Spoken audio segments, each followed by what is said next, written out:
Did you know that nearly 1 million out of the 12 million illegal immigrants living in the United States reported as being deported have just been found alive and still living in the United States? 170,000 of these illegals are criminals. There's about 900,000 plus of this number, and 170,000 are criminals. How is this possible? They're still allowed to live in the United States, yet being reported as being deported? Simple.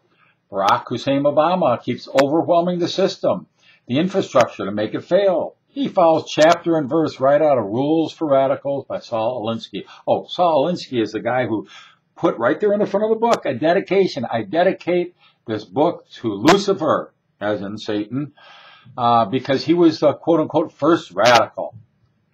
Come on. You can't make this stuff up. Look it up. Do a free read on Amazon.com at the beginning and see who he dedicated it to.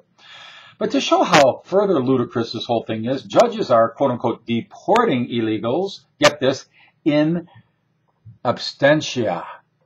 Meaning that when illegals blow off their court dates, they don't even show up. The judge kicks them out, deports them in absentia, without the illegals even knowing they're deported. No court costs, no problems. Using these technical paper-only deportations, it makes Obama look less radical than he really is.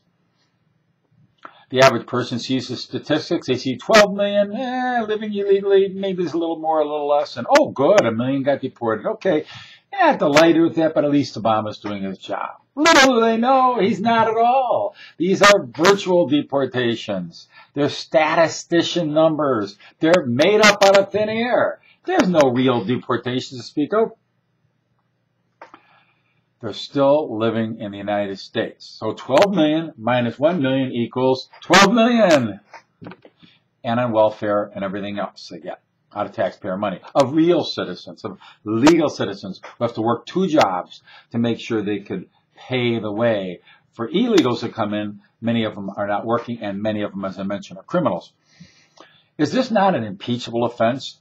The presidency is supposed to enforce the laws. We learned this in Constitution class. We learned it in the 8th grade. Come on. He's supposed to enforce the laws, not break the laws. And certainly not allow 170,000 of the known criminals to stay in the United States while he claims they've been deported. Virtual deportation by a virtual president that won't even produce his real long-form birth certificate. What a sad state of affairs we are in what was formerly a republic known as the United States of America.